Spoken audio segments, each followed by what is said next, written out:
Ho ho ho, c'est le Père Noël. Eh ben non, c'est moi. Ne me faites pas croire que vous y avez cru, franchement c'était naze. Mais j'ai quand même appelé cette technique le Père Noël no Jutsu. Attention, cette technique vient de quel animé? Qui a la ref? Envoyez-la moi dans les commentaires et vous pourrez peut-être gagner une PlayStation 10. Bref, allez, trêve de bavardage, j'espère que vous allez bien. Aujourd'hui, je vous présente un anime assez étrange, vous verrez. On croirait pas de base, c'est assez surprenant. Et puisque cela n'intervient pas au début, je n'énoncerai rien sur ce fait. Bref, donc cet anime se nomme Décadence. Celui-ci est sorti en été 2020, est de style shonen, de genre action, drame, mystère, science-fiction surnaturelle, s'insère dans le thème jeux vidéo et monstres. Il compte aujourd'hui une seule saison de 13 épisodes. Et en ce qui concerne la saison 2, je n'ai encore une fois pas d'informations sur celle-ci puisque l'anime vient tout juste de sortir. Allez donc c'est parti, dans cet anime, il y a plusieurs années, une mystérieuse forme de vie nommée Gadol a presque exterminé l'humanité. Ce qu'il en reste habite désormais dans le Décadence. Alors en fait c'est une immense forteresse qui bouge, construite pour faire face à la menace de ces créatures. Vous verrez que dans cet animé, les habitants de Décadence se divisent en deux catégories. Alors il y a les Gears, donc c'est-à-dire les guerriers qui combattent les Gadol, et les tankers, des personnes ne possédant pas les compétences pour se mesurer à ces monstres. Évidemment dans cet animé on ne suit pas l'histoire d'une tasse de thé, mais d'une jeune protagoniste appelée Natsume, une tanker qui rêve depuis toujours devenir une Gear. Malheureusement le jour de la sélection, celle-ci n'est pas sélectionnée pour combattre les Gadol, et celle-ci est donc redirigée vers le service de réparation de la forteresse où elle fera la rencontre de Kaburagi, une personne effectuant le métier de réparateur d'armure, mais il était en fait autrefois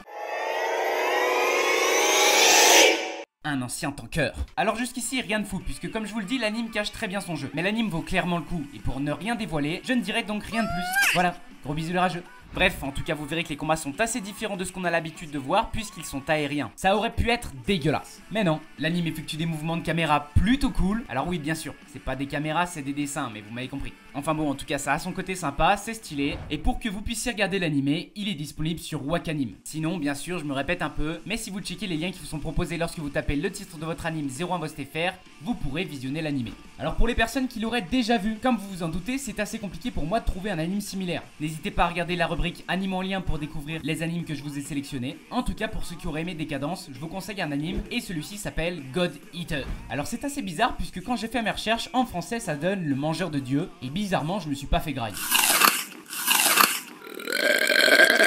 Ah bah si c'est bon, je me suis fait graille.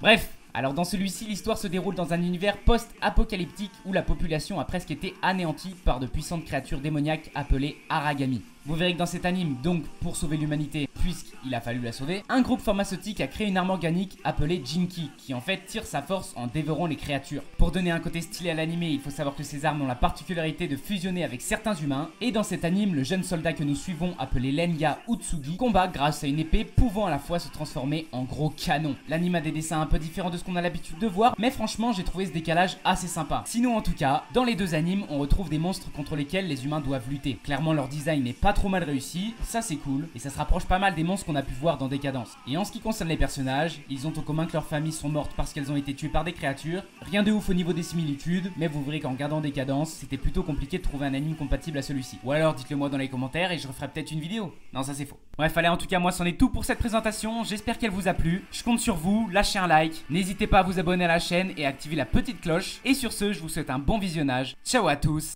peace.